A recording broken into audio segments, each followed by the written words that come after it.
Circuitos com elementos não lineares. Circuito não linear também é um circuito elétrico e os parâmetros deste circuito diferem no que diz respeito à corrente e à tensão. Ou no circuito elétrico, os parâmetros como formas de onda, resistência, indutância não são constantes e por isso é denominado como circuito não linear. A resolução dos circuitos não lineares é mais complexa do que a do circuito linear e há muitos dados. São necessárias informações para resolver os circuitos não lineares. Com muitas mudanças na tecnologia, podemos simular e analisar as curvas de saída de circuitos lineares e não lineares com a ajuda de ferramentas de simulação de circuitos como Multisim, MATLAB e PSPICE.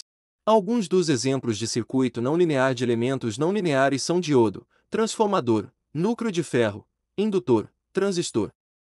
A análise incremental. Antes da invenção do transistor, as válvulas eram as grandes estrelas. Para seu funcionamento necessitavam de um filamento incandescente e elevadas tensões de alimentação além dos grandes tamanhos.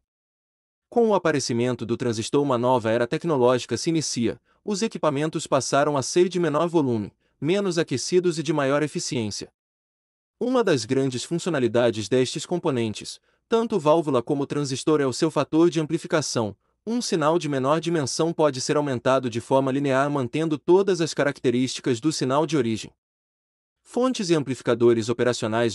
Uma fonte de corrente é um modelo matemático, ou seja, um dispositivo ideal, visto que não há fontes de corrente capazes de manter sua intensidade de forma independente dos dispositivos a ela conectados.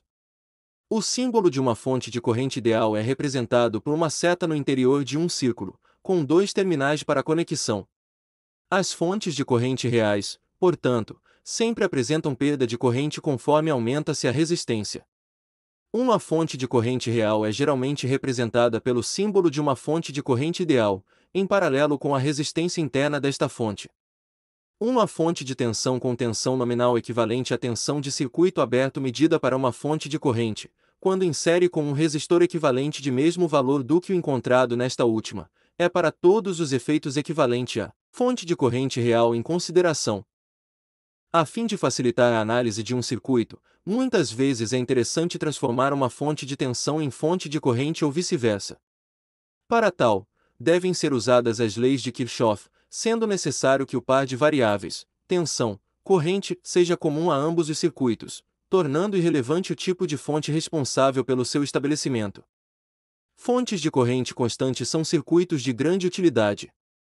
Alguns exemplos de sua utilização na indústria são carregadores de baterias e controladores de carga, que podem ser usados para o abastecimento de eletrodomésticos de uma residência, por exemplo, 2 controles de motores, controles de brilho de LEDs, lâmpadas, entre outras aplicações semelhantes.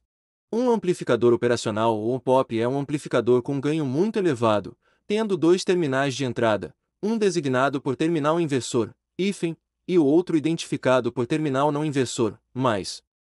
A tensão de saída é a diferença entre as entradas, mais, e hífen, multiplicado pelo ganho em malha aberta. A saída do amplificador pode ser única ou diferencial, o que é menos comum. Os circuitos que utilizam AMP-OPs frequentemente utilizam a realimentação negativa, negative feedback. Porque devido ao seu ganho elevado, alta impedância de entrada e baixa impedância de saída, o comportamento destes amplificadores é quase totalmente determinado pelos elementos de realimentação.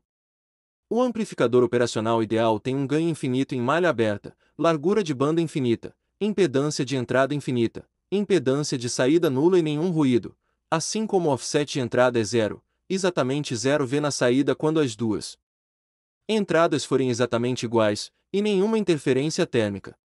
Os circuitos integrados de AMP-OPs utilizando MOSFETs são os que mais se aproximam destes valores ideais em limites de largura de banda. Os seus terminais são V+, entrada não inversora V, entrada inversora volt, saída VS+, alimentação positiva VS, alimentação negativa. Os pinos de alimentação, VS+, e VS, podem ser nomeados de diferentes formas. Ver pinos de alimentação dos CIs. Para AMP-OPs baseados em tecnologia FET, o positivo, ou alimentação de dreno comum é chamada do verdade e o negativo, ou alimentação de fonte comum é chamado de VSS. Para AMP-OPs baseados em TJB, BJT, o pino VS+ torna-se VCC e o pino VS torna-se VE. Eles são muitas vezes chamados VCC mais e VCC, ou mesmo V mais e V. No caso de as entradas serem nomeadas diferentemente, a função permanecerá a mesma. Muitas vezes estes pinos são retirados dos esquemas elétricos para uma maior clareza, e a configuração de alimentação é dada ao previsível através do circuito. A posição dos pinos de polaridade pode ser invertida em diagramas para uma maior clareza. Neste caso, os pinos de alimentação continuaram na mesma posição, o pino de alimentação mais positivo é sempre no topo, e o pino de alimentação mais negativo na parte inferior. O símbolo inteiro não é invertido, apenas as suas entradas de alimentação.